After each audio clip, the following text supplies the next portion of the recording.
Okay.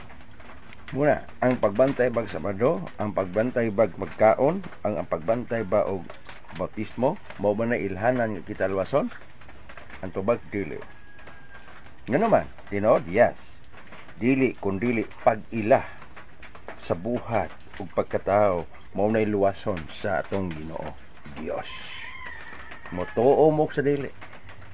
Dili gina mo ilhanan ng pagkaon, nga luwason ka, pagbantay Sabado, nga luwason ka, pagbautismo sa tubig, nga luwason ka. No, ang pagbantay dili na mo luwason ana, kundi ang pag-ila sa pagkatao. Diha di ka luwason.